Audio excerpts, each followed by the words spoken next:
Fang Lin terkejut. Sebelum dia bisa bereaksi, dia tidak bisa lagi melihat apapun di depannya, seolah-olah dia ditutupi oleh lapisan kain hitam.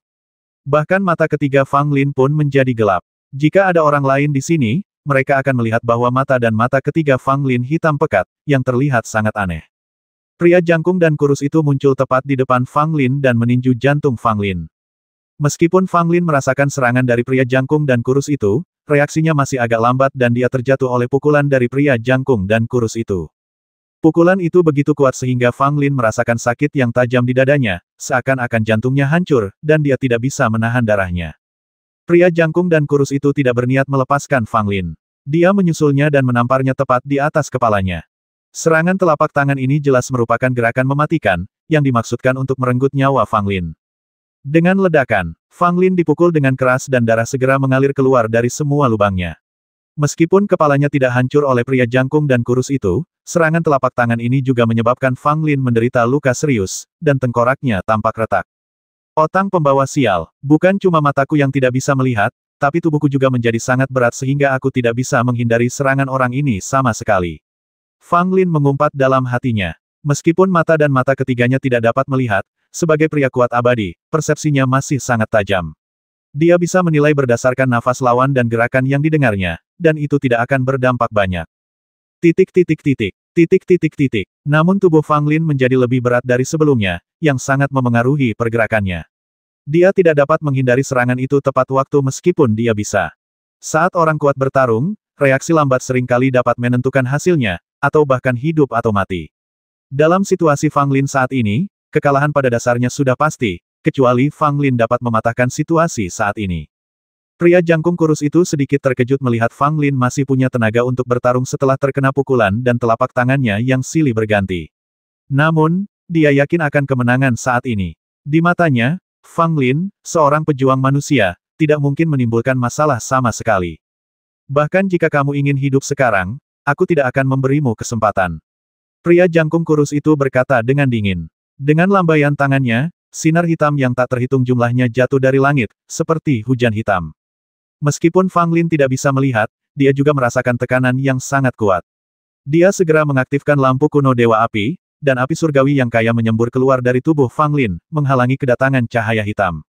Ledakan. Cahaya hitam dan api surgawi bertabrakan satu sama lain, dan pemandangan yang sangat mengejutkan tiba-tiba meletus. Api melesat lurus ke langit, seolah terstimulasi, dan cahaya hitam yang tak terhitung jumlahnya yang jatuh dari langit juga meledak. Aura mengerikan itu membuat gunung-gunung, bebatuan, dan pepohonan di sekitarnya berubah menjadi bubuk dalam sekejap, dan area dalam radius 1000 mil dengan Fang Lin sebagai pusatnya tampaknya diratakan oleh kekuatan yang sangat besar. Seperti yang diharapkan, mereka bisa menggunakan api surgawi. Tampaknya Cijing dan yang lainnya tidak melebih-lebihkan. Pria jangkung dan kurus itu bergumam pada dirinya sendiri ketika dia melihat Fang Lin menggunakan mata surgawi tanpa ekspresi terkejut di matanya. Api surgawi begitu kuat sehingga menghalangi semua cahaya hitam. Setelah menghalangi seluruh cahaya hitam, api surgawi menelan dan mengembun, berubah menjadi bentuk kilin. Melihat hal itu, lelaki jangkung kurus itu mengernyit semakin dalam dan mengarahkan jarinya ke arah kilin yang terbentuk oleh api. Lalu sebuah jari cahaya hitam pekat datang menyambar, langsung menembus flame kirin dan mendarat di Fang Lin.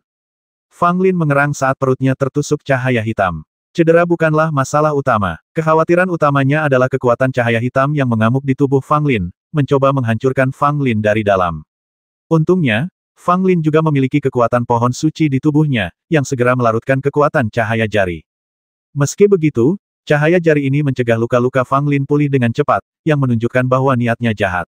Namun, setelah mengalami serangkaian cedera, Fang Lin memahami sesuatu dan menjadi tenang sepenuhnya. Jika tebakanku benar, identitas aslimu seharusnya seekor gagak hitam besar. Benar kan? Fang Lin berkata dengan dingin. Ekspresi lelaki jangkung dan kurus itu tidak berubah sama sekali saat mendengar hal ini. Bahkan jika ada perubahan, Fang Lin secara alami tidak dapat melihatnya saat ini. Benar, tapi meskipun kau tahu identitas asliku, itu tidak akan mengubah apapun. Kau tidak bisa mematahkan kekuatanku. Pria jangkung dan kurus itu berkata dengan nada meremehkan. Mulut Fang Lin sedikit melengkung. Burung gagak hitam besar ini memiliki darah kuno, dan dapat dianggap sebagai binatang ibel kuno. Itu sangat langka di era ini. Namun, Fang Lin tahu bahwa meskipun gagak hitam besar itu adalah monster purba, ia memiliki kelemahan fatal. Sekarang setelah aku tahu kau adalah si gagak hitam besar, aku yakin aku bisa membasmimu, kata Fang Lin. Ketika kata-kata itu diucapkan, burung gagak hitam besar itu terkejut. Mungkinkah pejuang manusia ini mengetahui kelemahan fatalnya? Namun setelah dipikir-pikir lagi, Big Black Crow merasa itu tidak mungkin. Bahkan monster lain pun hanya tahu sedikit tentang kelemahan klannya, dan kecil kemungkinannya hanya sedikit prajurit manusia yang mengetahuinya. Bagaimana mungkin pejuang manusia ini, yang tampaknya tidak terlalu tua, mengetahui kelemahannya sendiri? Heh, kamu bahkan tidak punya kekuatan untuk melawan, tapi kamu masih saja bicara besar di sini. Burung gagak hitam besar itu mencibir. Fang Lin menggelengkan kepalanya pelan. Sekalipun aku tidak tahu kelemahanmu, aku tetap bisa membasmimu. Namun, setelah tahu bahwa kau adalah gagak hitam besar, akan lebih mudah bagiku untuk membasmimu. Ketika burung gagak hitam besar mendengar ini, ia menjadi semakin curiga.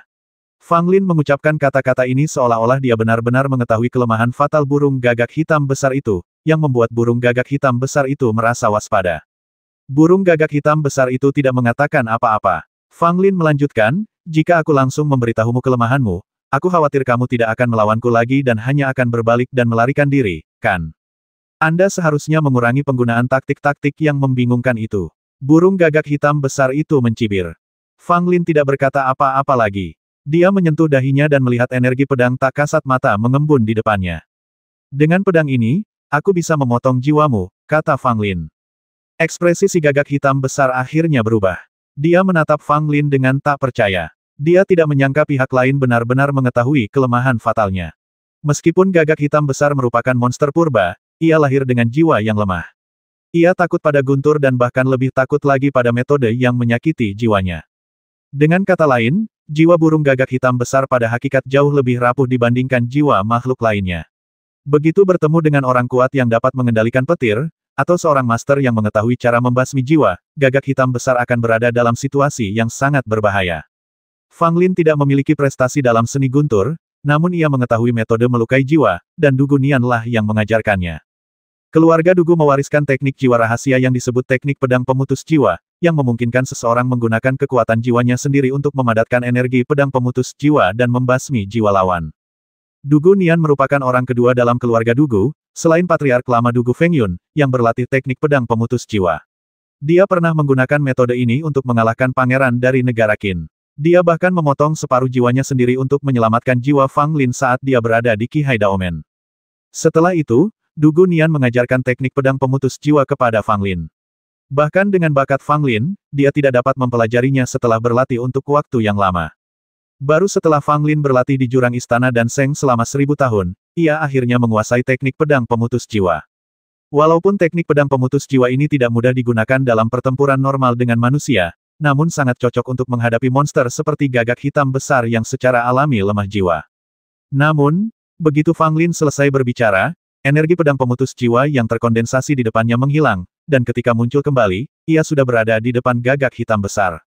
Sangat cepat, burung gagak hitam besar itu terkejut dan tiba-tiba mengangkat telapak tangannya untuk menangkis, mencoba mematahkan energi pedang. Alhasil, tenaga pedang itu pun berkelebat dan melesat tepat ke dahi burung gagak hitam besar itu. Oh tidak, jantung gagak hitam besar itu berdebar kencang, tahu bahwa ia telah ditipu.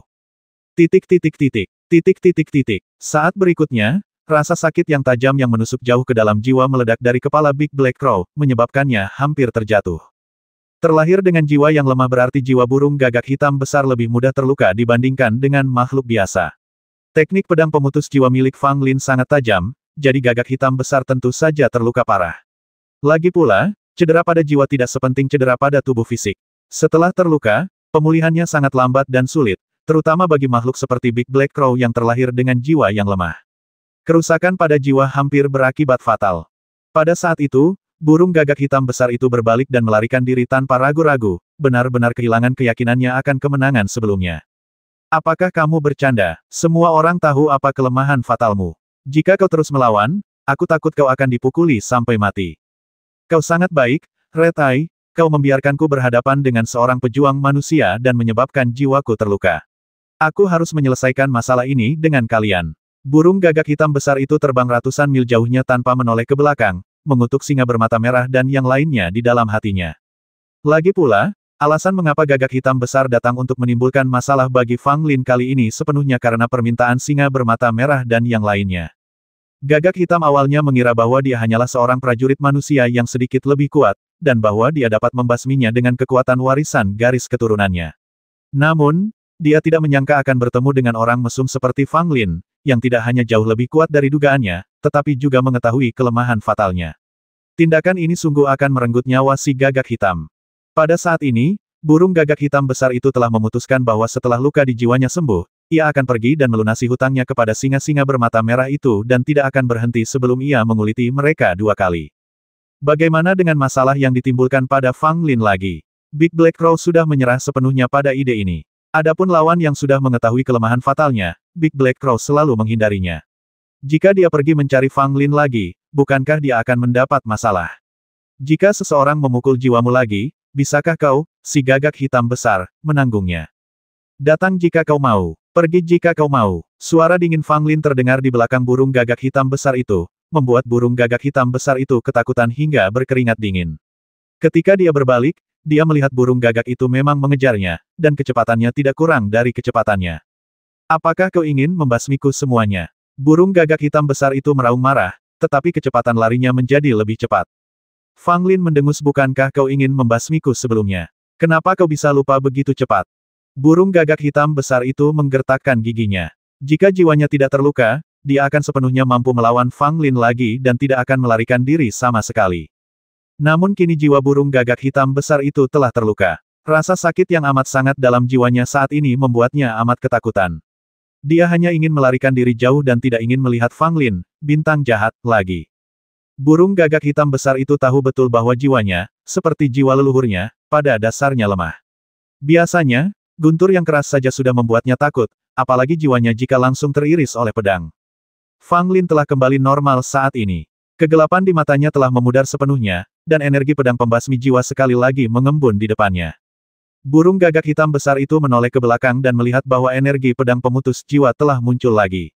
Ia begitu ketakutan hingga wajahnya menjadi pucat. Ia segera berubah menjadi wujud aslinya, yaitu monster. Dengan kepakan sayapnya yang sangat hitam, ia segera menempuh jarak ratusan mil antara dirinya dan Fang Lin. Fang Lin tersenyum dingin, menginjakkan kaki di Nine Heavens Footwork, dan langit yang luas memungkinkan Fang Lin berpacu melewatinya, dan dia menyusul gagak hitam besar itu lagi. Burung gagak hitam besar itu sekarang sedikit panik. Ia tidak menyangka bahwa bahkan setelah berubah ke bentuk aslinya sebagai monster, ia tidak dapat menyingkirkan prajurit manusia ini. Perlu Anda ketahui bahwa gagak hitam besar juga merupakan sejenis monster terbang, dan ia memiliki kelebihan alami yaitu terbang di udara. Sulit bagi prajurit manusia untuk membandingkannya dalam hal ini. Tetapi Fang Lin kebetulan memiliki gerakan kaki langit 9 lapis, dan langit adalah tempat di mana Fang Lin benar-benar dapat menampilkan keunggulan gerakan tubuh ini. Belum lagi burung gagak hitam besar, bahkan elang angin dan guntur, yang merupakan salah satu burung dan monster terbang tercepat, mungkin tidak jauh lebih cepat dari Fang Lin. Melihat Fang Lin mengejarnya sangat dekat, gagak hitam besar itu mengepakkan sayapnya dan menyerang Fang Lin dengan energi ibelnya, mencoba menghentikan Fang Lin mengejarnya. Fang Lin melambaikan tangannya, dan 8 lentera dewa api kuno langsung muncul. Api langit yang tak berujung meraung dan melonjak, tidak hanya membubarkan semua roh jahat yang dilepaskan oleh gagak hitam besar, tetapi juga lautan api hendak menelan gagak hitam besar itu sepenuhnya. Pada saat kritis, gagak hitam besar itu menjerit panjang, dan tubuhnya berubah menjadi cahaya redup, bergegas keluar dari jangkauan lautan api. Namun, saat ia melesat keluar dari lautan api, energi pedang pemutus jiwa menyerang secara tak terduga, dan gagak hitam besar itu terkena lagi. Ia menjerit dan kecepatannya tiba-tiba melambat. Setelah terkena 2 energi pedang pemutus jiwa berturut-turut, jiwa Big Black Crow yang sudah lemah sudah terluka parah. Jika dipukul 2 kali lagi, mungkin ia tidak akan mampu bertahan. Manusia, biarkan aku pergi, dan aku akan memberitahu kalian di mana ada kekayaan alam di antara 100.000 gunung dan sungai. Si gagak hitam besar akhirnya menyerah. Fang Lin tidak mengatakan apapun dan sekali lagi mengirimkan energi pedang yang memisahkan jiwa. Kali ini burung gagak hitam besar belajar dari kesalahannya. Ia tiba-tiba menenggelamkan tubuhnya dan nyaris menghindari energi pedang. Tetapi api yang memenuhi langit telah menyapu, menutupi semua arah yang dilalui gagak hitam besar itu. Dapat dikatakan bahwa pada saat ini, gagak hitam besar hampir tidak mempunyai jalan untuk melarikan diri. Tetapi pada saat ini, patung kayu di tas 9 istana Fang Lin tiba-tiba terbang keluar dan terbang langsung ke gagak hitam besar. Hah! Sebelum Fang Lin sempat bereaksi, patung kayu itu sudah terbang mendekati burung gagak hitam besar. Burung gagak hitam besar itu terkejut, mengira patung kayu itu adalah harta karun Fang Lin dan akan basmi diri, jadi ia segera berbalik dan melarikan diri.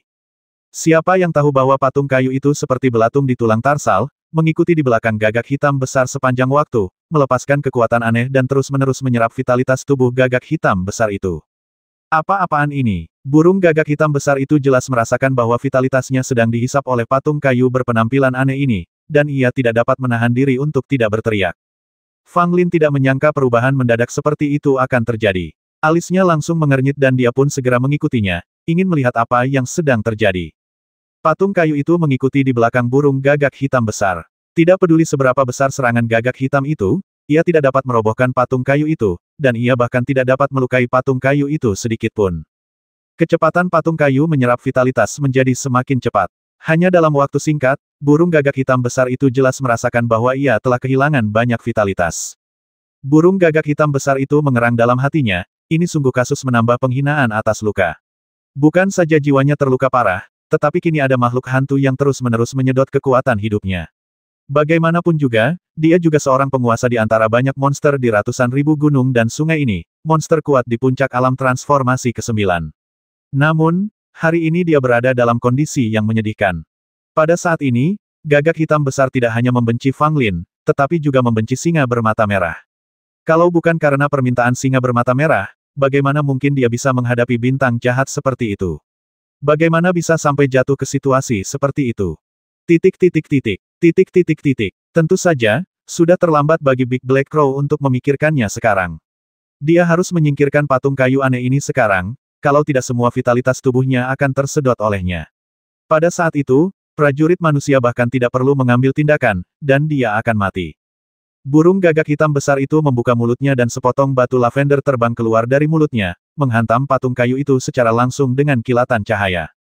Patung kayu itu bergetar pelan dan terhenti di udara, tetapi ia segera terus mengikuti dari dekat di belakang gagak hitam besar itu, tanpa henti menyerap vitalitasnya.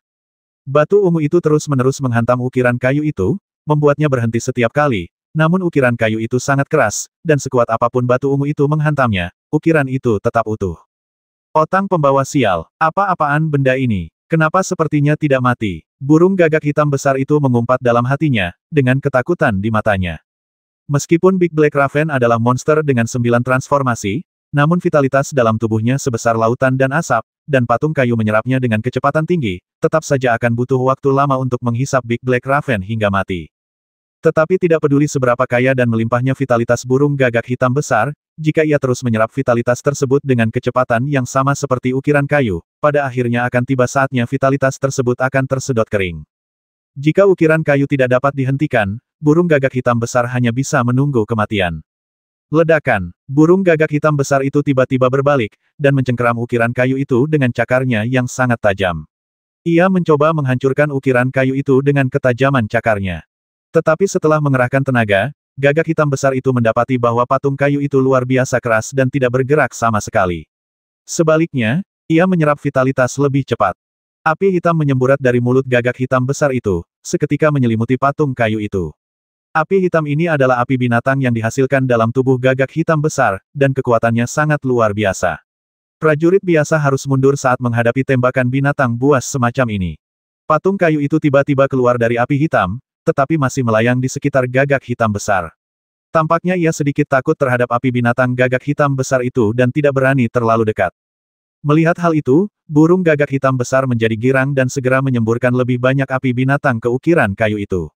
Benar saja, ukiran kayu itu segera mundur, tidak mau bersendewa dengan api binatang itu. Fang Lin juga melihat pemandangan ini tidak jauh dan sedikit terkejut. Ia tidak menyangka bahwa patung kayu ini takut api.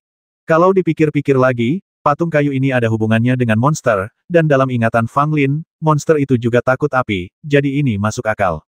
Meskipun patung kayu itu takut terhadap api binatang gagak hitam besar, ia tidak menyerah untuk menyerap vitalitas gagak hitam besar itu. Patung kayu itu mengeluarkan kabut abu-abu, yang menyelimuti burung gagak hitam besar itu dalam kabut abu-abu. Meskipun burung gagak hitam besar tidak tahu apa kabut abu-abu itu, ia mengerti bahwa itu jelas bukan hal yang baik, jadi ia mengepakkan sayapnya dan terbang keluar dari kabut abu-abu.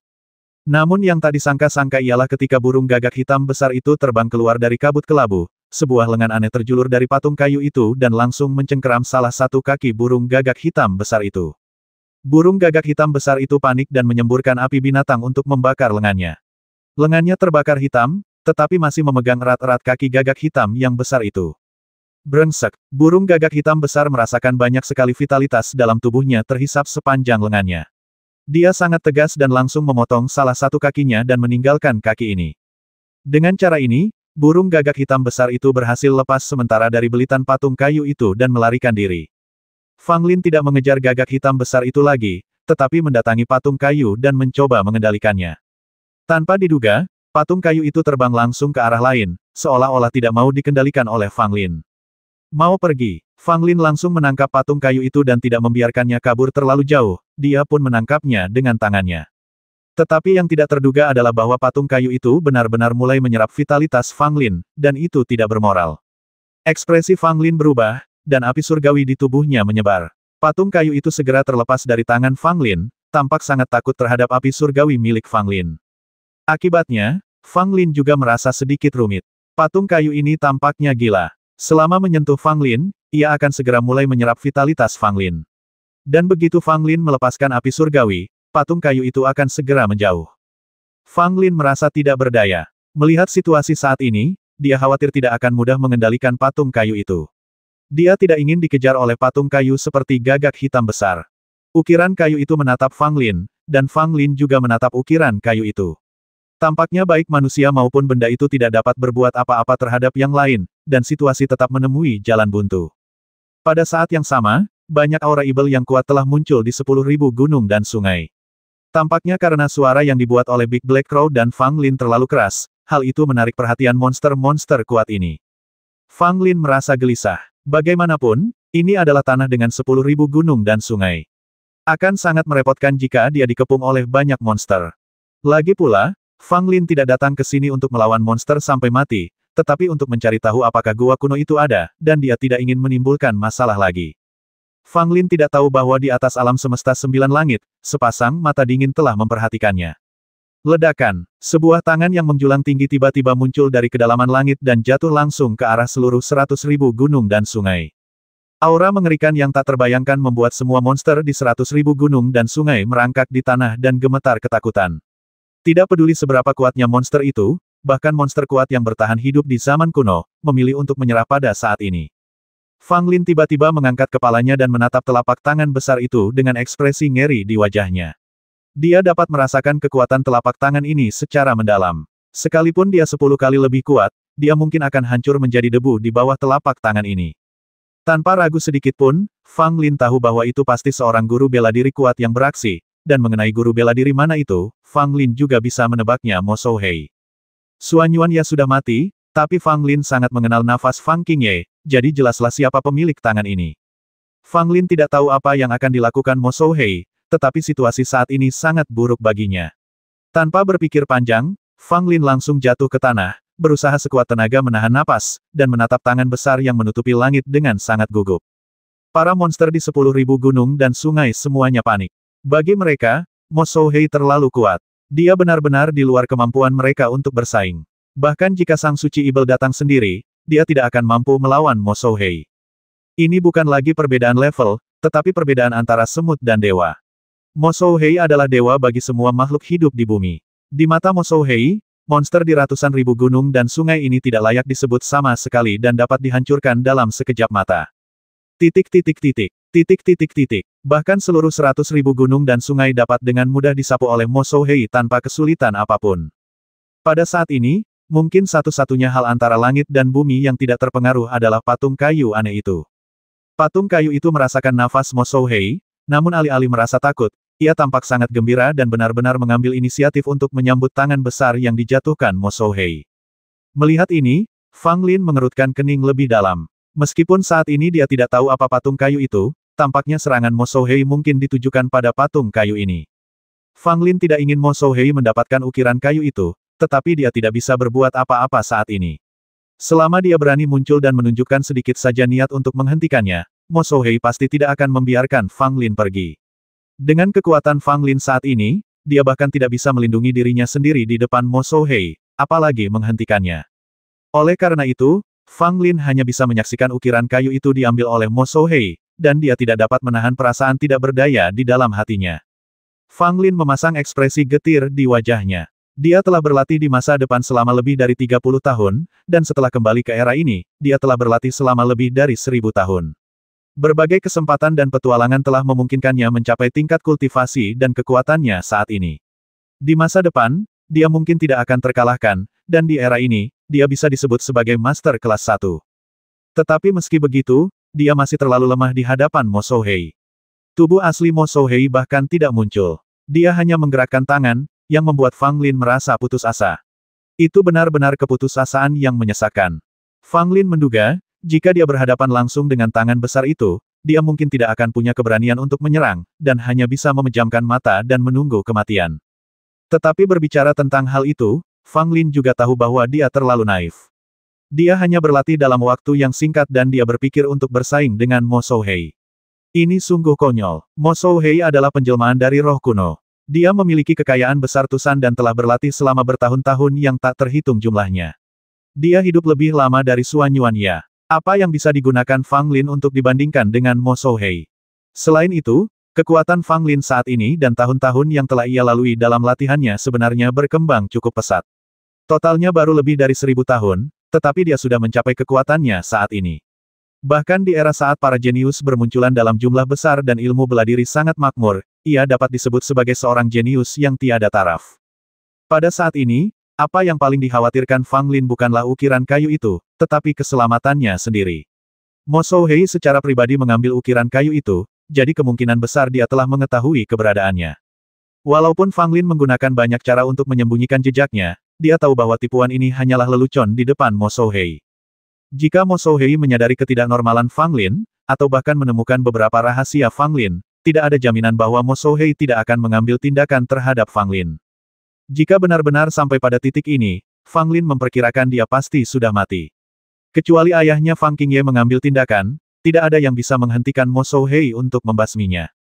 Ketika patung kayu itu menghilang di atas langit, tangan raksasa itu tidak terus jatuh, melainkan perlahan ditarik kembali, tanpa membasmi banyak monster di gunung dan sungai dengan satu telapak tangan.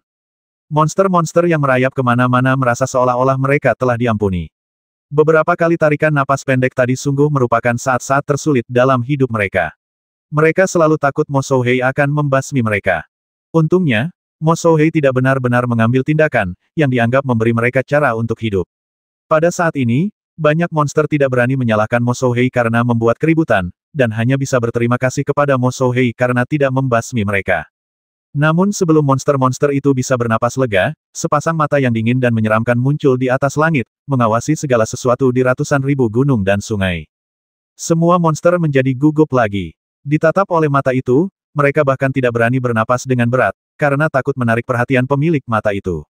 Fang Lin pun sama. Dia tidak menyangka bahwa Mo Souhei akan langsung menghadap ke 10.000 gunung dan sungai setelah mengambil ukiran kayu itu. Apa yang akan dia lakukan? Tiba-tiba, jantung Fang Lin mulai berdetak kencang dan dia tidak berani mendongak, tetapi Fang Lin sudah dapat menyimpulkan bahwa Mo Souhei sedang menatapnya. Fang Lin merasa sangat dingin dari ujung kepala sampai ujung kaki, seolah-olah hawa dingin telah merasuki tubuhnya. Tubuhnya tampak menegang dan dia sama sekali tidak dapat bergerak. Rasanya jika dia bergerak sedikit saja, seluruh tubuhnya akan runtuh dan hancur. Pada saat ini, Fang Lin benar-benar dapat merasakan kekuatan Wu Xun. Ini adalah Mo Souhei dalam kondisi sempurna, bukan keadaan saat Mo Souhei muncul di generasi berikutnya. Ada kesenjangan besar di antara keduanya. Fang Lin merasa seolah-olah ditinggalkan oleh dunia. Dia bahkan tidak bisa bernapas. Ditatap oleh mata itu lebih mengerikan daripada ditatap oleh binatang buas manapun. Tidak, dia punya niat membasmi terhadapku. Wajah Fang Lin menjadi pucat. Dia tiba-tiba mengangkat kepalanya dan menatap mata itu. Engah, tidak ada tanda-tanda serangan apapun, tetapi Fang Lin menyemburkan darah dengan deras dan langsung jatuh ke tanah. Dia sudah lemah dan tampak seperti menderita cedera serius. Pada saat kritis hidup dan mati, Fang Lin samar-samar melihat seorang pria berjubah hijau berdiri di sampingnya. Ada keheningan antara langit dan bumi, kecuali dua pasang mata yang sangat berbeda saling menatap. Setelah sekian lama, mata di langit itu akhirnya menghilang, seolah menyadari keberadaan orang tersebut dan tidak dapat berbuat apa-apa lagi. Ketika mata Mo Souhei menghilang, Pria berbaju hijau itu berbalik dan menatap Fang Lin yang terbaring di tanah dan tak sadarkan diri, dengan ekspresi rumit dan bingung di wajahnya. Apakah ini orang kunci yang disebutkan oleh senior Xuan Yuan? Fang Qingye bergumam, dan mengarahkan jarinya ke dahi Fang Lin. Rasa sejuk menjalar ke sekujur tubuh Fang Lin, menyebabkan luka-lukanya cepat sembuh. Tidak hanya itu, jari Fang Qingye juga merupakan hadiah besar bagi Fang Lin, yang memungkinkan kultivasi Fang Lin melangkah ke tahap akhir keabadian tanpa terlihat. Namun, Fang Lin tidak mengetahui semua ini. Dia masih koma. Cedera yang disebabkan oleh Mo Shouhei sangat serius. Bahkan dengan bantuan Fang Qingye, dia tidak akan bisa bangun untuk sementara waktu. Seni surgawi 9 kuali, dan kekuatan naga sejati, dan kekuatan pohon suci Rasibel. Anak ini sungguh luar biasa. Fang Qingye merupakan sosok yang begitu hebat, sehingga ia dapat mengetahui dengan jelas jenis keterampilan apa yang sedang dipraktikkan Fang Lin dan jenis kekuatan apa yang dimilikinya hanya dengan menyentuh dahi Fang Lin dengan jarinya. Waktunya telah tiba, dan aku harus pergi dan menemui orang itu. Fang Qingye bergumam pada dirinya sendiri. Tanpa tinggal lama di sana, dia berbalik dan pergi setelah menyelamatkan nyawa Fang Lin, menghilang sepenuhnya di 10.000 gunung dan sungai. Mo Shouhei tidak menyerang Fang Lin lagi, seolah-olah dia tahu bahwa selama dia membuat gerakan yang tidak biasa, Fang Qingye akan segera menghentikannya dimanapun dia berada. 3 hari kemudian, Fang Lin terbangun dari komanya. Saat dia membuka matanya, dia duduk dan melihat sekelilingnya dengan sangat waspada. Mungkinkah ini ilusiku? Mengapa aku melihat sosok ayahku sebelum aku koma? Fang Lin mengerutkan kening. Ia ingat betul, bahwa sebelum ia koma, ia melihat seorang laki-laki berbaju hijau. Akan tetapi, ketika ia ingin melihat wajah laki-laki berbaju hijau itu dengan jelas, ia sudah pingsan. Fang Lin menduga, lelaki berbaju biru itu kemungkinan besar adalah ayahnya, Fang Qingye, atau lebih tepatnya, ayah Fang Lin di era ini. Meskipun mereka adalah orang yang sama, mereka hidup di era yang berbeda. Terlebih lagi, Mo Shouhei lah yang ingin membasminya sebelumnya, dan tidak ada seorang pun di dunia ini yang dapat menyelamatkannya kecuali ayahnya Fang Qingye. Sekarang Fang Lin masih hidup, itu membuktikan bahwa Mo Shouhei memang dihentikan oleh seseorang, dan hanya Fang Qingye yang bisa melakukannya. Mungkin ayahku di kehidupan ini sudah mengetahui identitasku. Ekspresi Fang Lin sedikit rumit. Ayahnya muncul saat dia tidak sadarkan diri, tetapi sangat disayangkan mereka tidak pernah benar-benar bertemu. Meskipun Fang Lin merasa menyesal, dia juga agak beruntung. Dia tidak tahu bagaimana menghadapi Fang Qingye di era ini. Mungkin lebih baik tidak bertemu satu sama lain.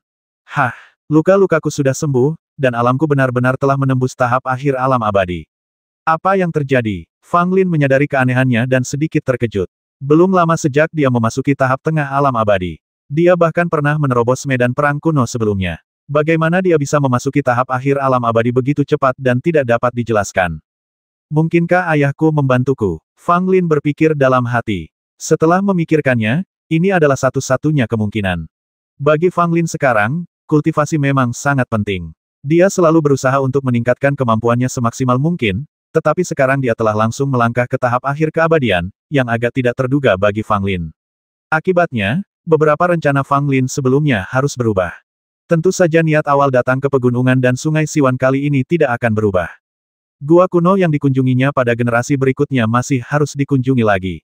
Beberapa keraguan yang masih ada dalam benak Fang Lin perlu diverifikasi dengan pergi ke gua kuno itu lagi. Meskipun dia dan burung gagak hitam besar telah menyebabkan pertarungan besar di ratusan ribu gunung dan sungai ini, gua kuno itu terletak di tempat yang sangat tersembunyi dan seharusnya tidak terpengaruh. Terlebih lagi, meskipun terkena dampaknya, gua kuno itu ditutupi oleh formasi sihir yang sangat kuat, jadi tidak mungkin dihancurkan secara langsung. Mengenai masalah ukiran kayu, Fang Lin hanya bisa menghela nafas. Dia terlalu ceroboh. Pada era ini, tidak seperti generasi-generasi sebelumnya, ada Mo Shouhei yang berada di posisi tinggi dan memandang rendah rakyat jelata. Apapun yang dilakukannya tampak rahasia, tetapi sebetulnya, selama Mo Shouhei mau, apapun yang dilakukan Fang Lin, semuanya berada di bawah hidung Mo Shouhei. Ukiran kayu itu jelas memiliki asal-usul yang luar biasa dan berkaitan erat dengan monster yang muncul pada generasi berikutnya. Fang Lin bahkan menduga bahwa ukiran kayu itu kemungkinan besar adalah monster, namun itu hanyalah ukiran kayu dan belum benar-benar berubah menjadi monster. Menurut ide awal Fang Lin, dia akan menggunakan api surgawi untuk menghancurkan patung kayu itu sepenuhnya, sehingga mungkin monster di masa depan tidak akan ada lagi. Tetapi sekarang tampaknya Fang Lin masih berpikir terlalu sederhana. Segala sesuatunya sebenarnya terjadi sesuai dengan apa yang telah terjadi sebelumnya. Tidak dapat dielakkan bahwa Fang Lin datang ke pegunungan dan sungai Siwan, dan tidak dapat dielakkan bahwa ia mendapatkan ukiran kayu. Dan ukiran kayu itu akhirnya diambil alih oleh Mo Shouhei, yang juga tidak dapat dihindari. Tangan-tangan dalam kegelapan itu telah mendorong segalanya ke depan. Tidak masalah bagi Mo Shouhei atau Fang Lin, semua yang mereka lakukan tidak bertentangan dengan sejarah masa lalu. Ukiran kayu itu diambil oleh Mo Shouhei. Tak perlu dikatakan lagi bahwa Mo Shouhei akan menemukan cara untuk memberikan kehidupan pada ukiran kayu dan mengubahnya menjadi monster yang utuh. Untungnya, pohon ajaib kuno itu telah mati bersama Yu Qingcheng. Bahkan jika monster itu memiliki hubungan dekat dengan pohon ajaib kuno itu, aku rasa itu tidak akan menimbulkan masalah besar lagi. Fang Lin berkata pada dirinya sendiri. Setelah memeriksa medan sekitar dan memastikan di mana dia berada, Fang Lin terbang langsung ke satu arah dan terus mencari gua kuno. Mungkin karena 10.000 gunung dan sungai di era ini mengalami beberapa perubahan dibandingkan dengan generasi selanjutnya, atau bisa juga karena Fang Lin mencari ke arah yang salah, dan setelah mencari selama beberapa bulan, dia masih belum dapat menemukan gua kuno tersebut. Sebaliknya, hal itu membuat khawatir beberapa binatang ibel yang dapat dianggap sebagai monster tua. Jika Fang Lin tidak membuat terobosan dalam wilayahnya dan kekuatannya tidak meningkat, dia akan berada dalam masalah besar. Setelah berbulan-bulan pencarian tanpa hasil, Fang Lin tidak menyerah. Gua kuno itu tersembunyi dan sulit ditemukan, dan wilayah 10.000 gunung dan sungai begitu luas, sehingga Lin tidak berani pergi ke beberapa tempat berbahaya. Setelah mencari selama setengah tahun, Fang Lin akhirnya menemukan tebing yang tidak biasa, dan di bawah tebing itu, sebenarnya ada sebuah desa manusia. Akhirnya menemukannya. Fang Lin tersenyum dan melihat kata-kata cerah di tebing Fang Qingye ada di sini. Persis sama dengan apa yang dilihat Fang Lin pada generasi berikutnya. Tidak diragukan lagi bahwa disinilah gua kuno itu berada, dan ayahnya juga pernah berada di sini. Fang Lin melompat dan mendarat di desa di bawah tebing. Orang-orang di desa itu langsung ketakutan dan mereka semua mengambil berbagai senjata dan menatap Fang Lin dengan sangat waspada. Ada juga beberapa pria besar mengenakan kulit binatang yang melompat dan mengepung Fang Lin. Lagi pula, budidaya orang-orang besar dalam kulit binatang ini cukup bagus. Mereka sebenarnya telah mencapai alam Lingyuan dan tidak jauh dari memasuki alam Changsheng.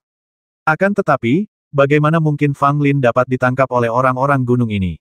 Dia sedikit melepaskan auranya sendiri dan mengejutkan orang-orang besar berkulit binatang itu. Beberapa pria besar berkulit binatang memandang Fang Lin dengan heran. Mereka merasakan tekanan yang sangat dahsyat dari Fang Lin. Bahkan ketika mereka berhadapan dengan monster-monster kuat itu saat berburu di luar, mereka tidak pernah merasakan tekanan seperti itu.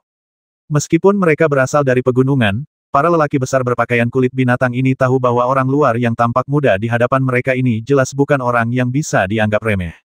Aku tidak bermaksud jahat, Fang Lin berkata, berusaha sebisa mungkin untuk terlihat lebih baik, tetapi orang-orang di sekitarnya jelas tidak menganggap Fang Lin sebaik itu, dan mereka tetap menatapnya dengan sikap bermusuhan. Bahkan beberapa anak setengah dewasa mengambil tombak kayu sederhana dan mengarahkannya ke Fang Lin.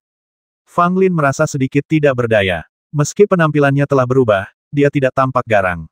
Siapa kamu? Tanya pria tertinggi yang mengenakan kulit binatang dengan suara keras. Fang Lin berkata dengan tenang, saya dikirim oleh dermawan Anda. Titik. Begitu kata-kata itu keluar, semua orang di sekitarnya tercengang.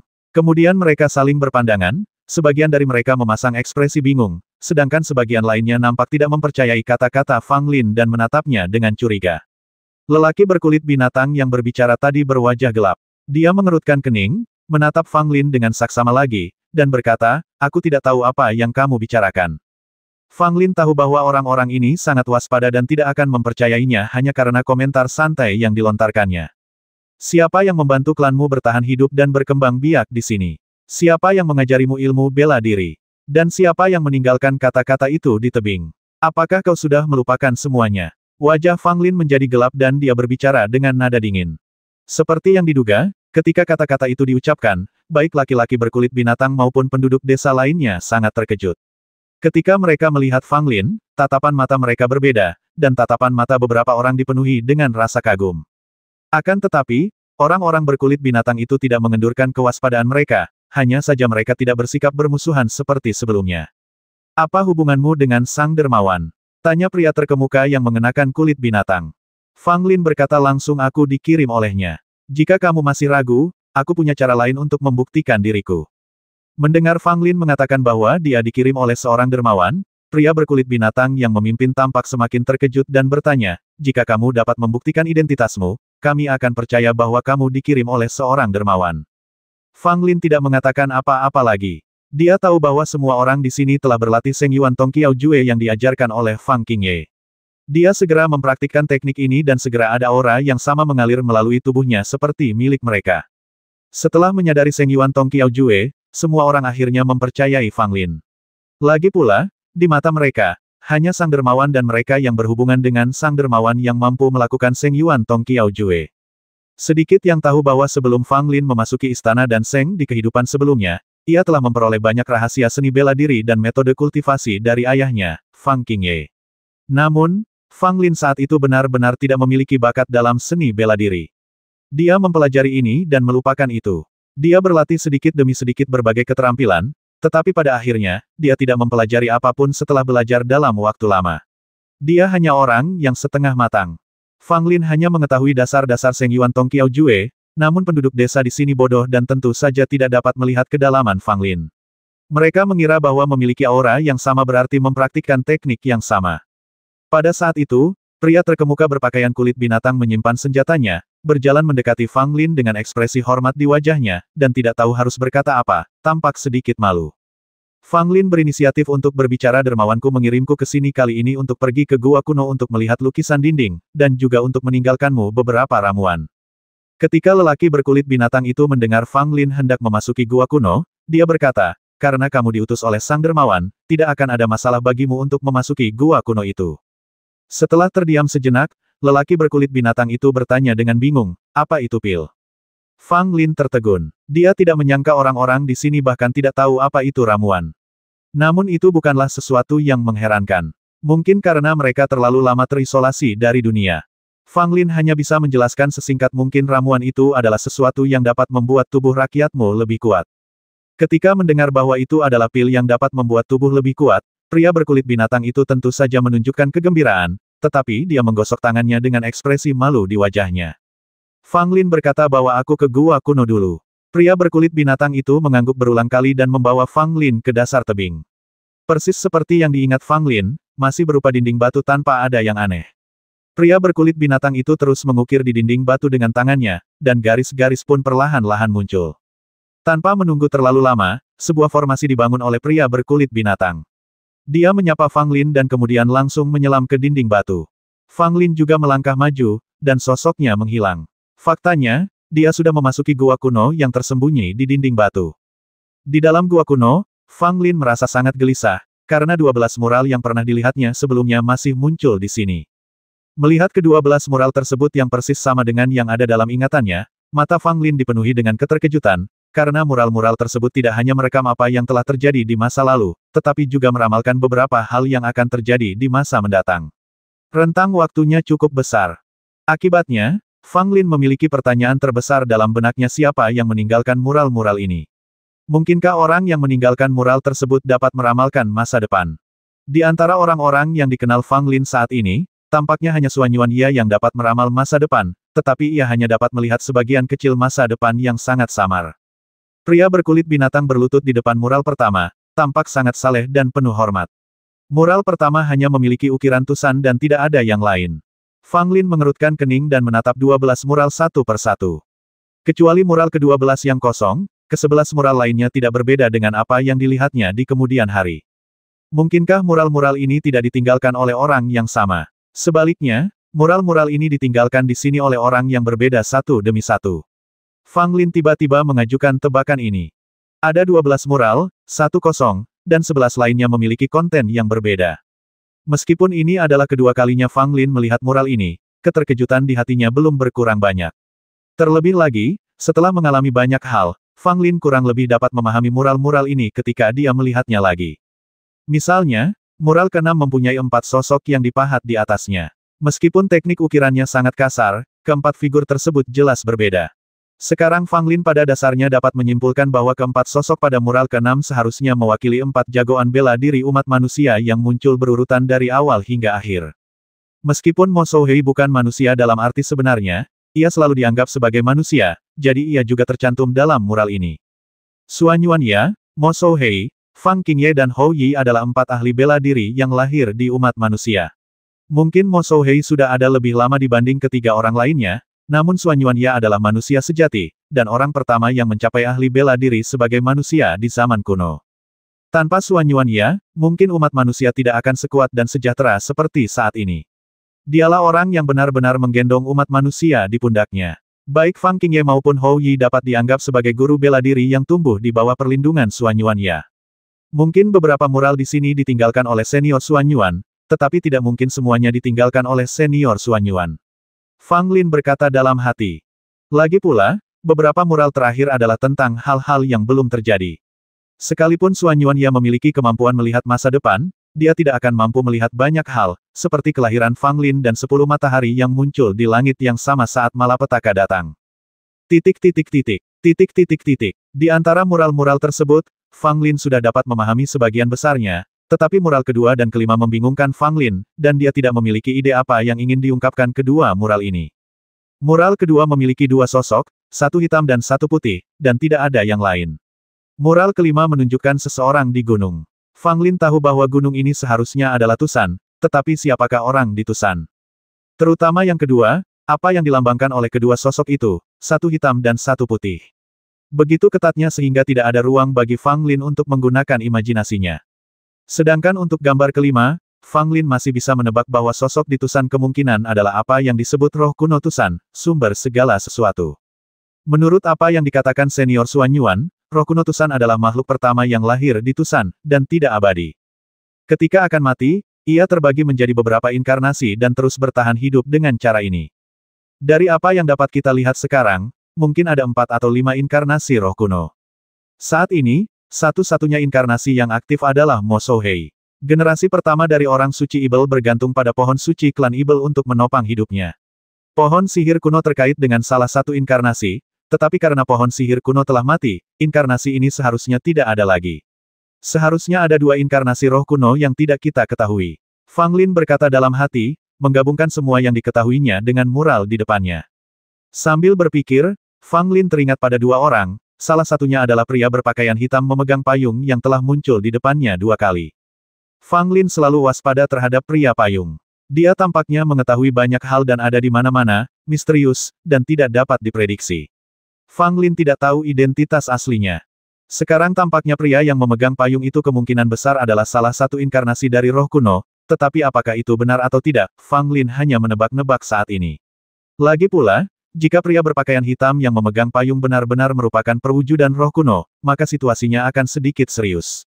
Fang Lin tidak dapat membayangkan betapa besarnya ancaman yang ditimbulkan oleh orang yang tidak menentu dan misterius seperti itu. Orang lainnya adalah penguasa Hidden Killing Hall pada generasi berikutnya. Orang ini telah muncul sebelumnya dan menyegel kultivasi Fang Lin dengan cara yang sangat kuat, tetapi tidak membasmi Fang Lin. Di masa lalu, Fang Lin tidak pernah menghubungkan Master Balai Pembasmian Tersembunyi dengan seluruh masalah ini. Dia mengira bahwa Master dari Balai Pembantaian Tersembunyi mungkin hanyalah seorang tokoh kuat yang tersisa dari zaman kuno, seperti halnya Master dari Paviliun Pedang Tertutup, Liao Chansheng.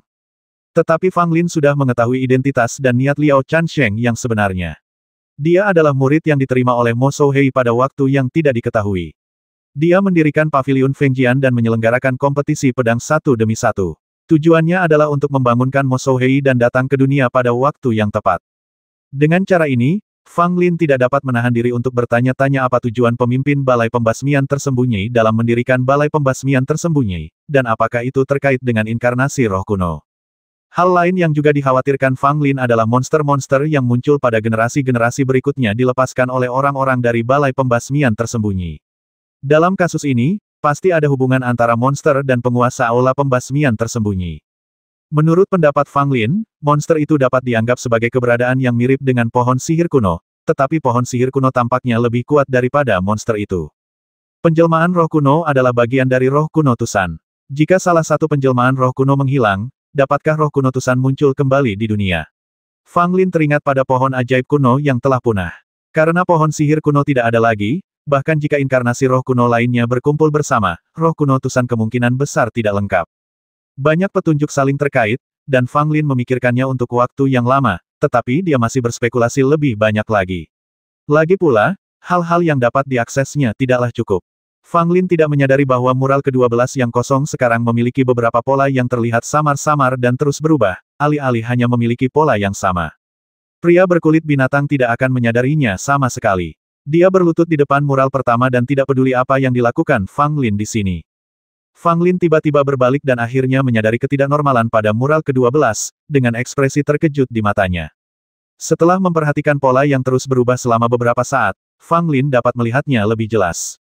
Tampak beberapa sosok melintas dan beberapa pemandangan muncul. Tetapi bagaimanapun juga, itu adalah mural batu, jadi terlalu buram sehingga Fang Lin tidak dapat mengenali sosok dan pemandangan apa saja yang terus berubah itu. Tiba-tiba, pikiran Fang Lin berdengung, dan perasaan serupa muncul. Fang Lin memiliki perasaan yang sama di gua kuno pada generasi berikutnya. Itu pertanda mimpi kembali ke zaman dahulu kala. Tetapi kali ini intuisi Fang Lin mengatakan kepadanya bahwa ia tidak boleh bermimpi lagi, jika tidak, ia akan terperangkap di dalamnya selamanya dan tidak akan dapat melarikan diri. Sambil menggertakkan giginya untuk melawan, Fang Lin tiba-tiba melancarkan pukulan yang langsung mengenai mural ke-12. Dengan suara keras, mural ke-12 itu runtuh dan berserakan, tetapi lelaki berkulit binatang itu masih berlutut di sana tak bergerak, seolah-olah dia tidak mendengar apapun. Mural itu hancur, pandangan Fang Lin menjadi gelap, dan dia hampir tidak mampu menahan kekuatan aneh itu, dan kesadarannya secara bertahap ditarik kembali ke keabadian masa lalu. Tidak bagus. Fang Lin menyadari ada sesuatu yang salah dan menggigit lidahnya untuk bangun, tetapi kesadarannya tiba-tiba tenggelam dan dia tidak bisa melihat apapun lagi. Pada saat kritis, sebuah tangan muncul entah dari mana dan dengan lembut diletakkan di bahu Fang Lin. Tubuh Fang Lin bergetar, dan dia tiba-tiba sadar kembali, dan cahaya di depan matanya berangsur-angsur kembali. Ketika Fang Lin menoleh ke belakang, dia melihat wajah asing tersenyum padanya, memegang payung hitam di tangannya.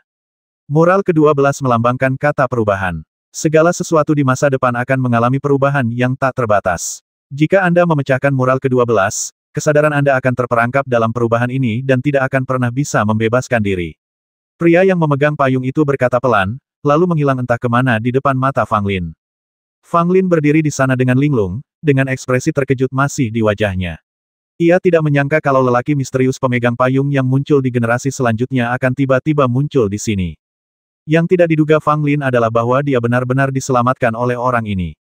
Jika dia tidak membangunkan Fang Lin tepat waktu, Fang Lin mungkin akan selamanya terperangkap dalam kesadaran ilusi itu dan tidak akan pernah bangun lagi. Fang Lin menarik napas dalam-dalam beberapa kali dan akhirnya tenang. Namun, kemunculan tiba-tiba pria berpayung itu membuat Fang Lin semakin bingung. Mungkinkah tebakanku sebelumnya salah? Dia bukan inkarnasi roh kuno. Kalau tidak, mengapa dia muncul di sini untuk menyelamatkanku? Fang Lin berkata dalam hati. Kemunculan tiba-tiba lelaki yang memegang payung itu membuat Fang Lin curiga kalau dugaannya sebelumnya salah, dan ia mengira kalau lelaki yang memegang payung itu kemungkinan bukan jelmaan dari roh kuno. Tetapi saat ini, Fang Lin tidak dapat menentukan identitas pria yang memegang payung itu. Jika dia adalah inkarnasi dari roh kuno, tidak ada alasan baginya untuk menyelamatkannya. Jadi kalau dia bukan inkarnasi roh kuno, lalu siapa dia? Apakah dia teman atau musuh? Atau keduanya? Fang Lin menoleh dan menatap mural ke-12 lagi, hanya untuk mendapati bahwa mural itu telah dikembalikan ke keadaan semula, masih kosong, tidak ada tanda-tanda pecah atau runtuh. Fang Lin sedikit mengernyit. Dia memang pernah merusak mural itu sebelumnya, tetapi kini telah dikembalikan ke keadaan semula. Kemungkinan besar itu adalah hasil karya pria yang memegang payung, atau mungkin saja mural di sini dapat memperbaiki dirinya sendiri. Ketika Fang Lin berada di gua kuno, sebuah benda hitam tiba-tiba muncul di puncak gunung di suatu tempat di pegunungan 10.000, diikuti oleh sosok yang muncul di bawah payung hitam. Pada saat yang sama, Mo Souhei di atas 9 langit juga merasakan sedikit aura yang tidak biasa. Dia memindai seluruh bumi, termasuk ratusan ribu gunung dan sungai, tetapi dia tidak dapat menemukan keberadaan pria yang memegang payung itu. Hampir hancur, Fang Lin, tolong jangan membuat kesalahan lagi. Aku mengambil risiko besar untuk membantumu. Lelaki yang memegang payung itu bergumam, sambil menatap ke langit dengan sedikit ekspresi geli di matanya. Ada 12 mural, beberapa di antaranya dilukis olehku, beberapa oleh Xuan Yuanya, dan beberapa olehmu, Mo Souhei. Itu tergantung pada siapa yang akan dipercayai Fang Lin. Pria yang memegang payung itu berkata sambil tiba-tiba melihat ke kejauhan. Sekilas tampak terkejut di wajahnya yang tersembunyi di balik payung hitamnya, tetapi yang lebih tampak adalah kelegaan. Kamu, Xuan Yuanya, sungguh menakjubkan. Kamu telah melihat lebih banyak masa depan daripada kami semua. Makhluk baru telah lahir di dunia ini yang dapat mengambil alih kekayaan langit dan bumi. Ini seperti yang kamu harapkan. Saat lelaki berpayung itu baru saja selesai bicara, ia melihat cahaya merah membubung ke langit ke arah yang ditujunya, bagaikan pilar surga. Dimanapun Anda berdiri di bumi, Anda dapat melihatnya dengan melihat ke atas. Pada saat ini, roh suci yang tak terhitung jumlahnya di bumi merasakan hal yang sama. Rasa kagum dari lubuk hati mereka muncul secara spontan, dan mereka tidak dapat menahan keinginan untuk berlutut ke arah cahaya merah yang membubung ke langit.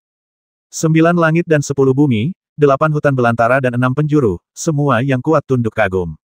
Di kota Baidi, Fang Qingye melompat keluar dan melihat ke arah cahaya merah di kejauhan dengan senyum langka di wajahnya.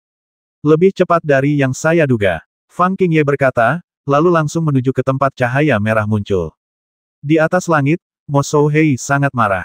Pada saat ini, dia akhirnya mengerti mengapa dia merasa gelisah selama ini dan mengapa Fang Qingye selalu bergerak secara misterius tanpa memberinya perhatian. Ternyata seorang guru bela diri ketiga selain dirinya dan Fang Qingye telah lahir secara rahasia. Mo Souhei sangat marah, jika dia tahu akan lahir seorang martial lord baru, dia akan melenyapkan momok ini bahkan dengan mengorbankan umurnya yang sudah terbatas. Sayang sekali Mo Souhei baru menyadari lahirnya martial lord baru sekarang. Sudah terlambat dan terlambat. Dia melewatkan kesempatan terbaik untuk mengambil tindakan. Bahkan jika Mo Souhei ingin mengambil tindakan sekarang, itu mustahil. Fang Qingye tidak akan pernah membiarkannya berhasil dan pasti akan berusaha sekuat tenaga menghentikannya. Lagi pula, martial lord yang baru telah menjadi tokoh yang kuat, dan dia tidak bisa dibasmi begitu saja. Semua yang berada di bawah martial lord adalah semut, tetapi karena mereka semua berada di level martial lord yang sama, sangat sulit untuk membedakan siapa yang lebih kuat dan siapa yang lebih lemah. Wajah Mo Souhei sangat muram. Meskipun situasi umum dunia masih di bawah kendalinya, dia samar-samar merasa bahwa beberapa hal tampaknya telah berada di luar kendalinya dan berkembang ke arah yang tak terbayangkan. Adapun bagaimana situasi akan berkembang, Mo Souhei tidak dapat memprediksinya, karena seorang martial lord yang baru lahir akan membawa terlalu banyak variabel. Sebagai seorang penguasa bela diri, Mo Souhei juga merupakan musuh bersama semua makhluk hidup di dunia, dan dia pasti akan terlibat secara mendalam. Xuan Yuanya, apakah ini metodemu? Satu Fang Qingye saja tidak cukup, dan seorang ahli bela diri baru telah muncul. Demi ini, kamu rela menghabiskan semua yang kamu miliki dan menyerahkan sisa 100.000 tahun hidupmu. Kamu benar-benar pemberani. Aku, Mo Souhei, telah bertarung denganmu begitu lama, dan ini adalah pertama kalinya aku mengagumimu dari lubuk hatiku. Mo Souhei berkata sambil menggertakkan giginya. Orang yang paling dibencinya saat ini bukanlah sang pendekar bela diri yang baru lahir, melainkan Xuan Yuanya yang telah lama meninggal. Baik Fang Qingye maupun pendekar bela diri baru ini, semuanya adalah karya Xuan Yuanya. Dia menukar kematian satu orang dengan lahirnya dua pendekar bela diri terhebat untuk menahan Mo Souhei. Di atas bumi, cahaya merah melesat ke langit dan mengguncang 9 langit. Suatu sosok berdiri di kolom cahaya, menyerap angin dan awan dari 9 langit dan mendominasi dunia. Lampu merah ini adalah perwujudan energi dan darah yang melonjak dari orang ini. Energi dan darah ini begitu kuat sehingga bahkan naga sungguhan yang paling kuat pun akan kalah. Banyak orang kuat sepanjang masa, termasuk Xuan Yuanya dan Mo Souhei, tidak dapat dibandingkan dengan penguasa baru dalam hal kekuatan ki dan darah mereka. Pada hari ini, lahirlah fisik yang kuat, tak tertandingi dalam sejarah, dan belum pernah ada sebelumnya di muka bumi ini. Dengan kekuatan fisiknya, ia mampu menghancurkan semua jagoan bela diri di dunia. Fang Qingye muncul di dekatnya, pria dengan payung juga memperhatikan dalam diam dari kejauhan. Mo Souhei menatap ke bawah dengan dingin, dan mata mereka bertiga tertuju pada jagoan bela diri baru ini. 1860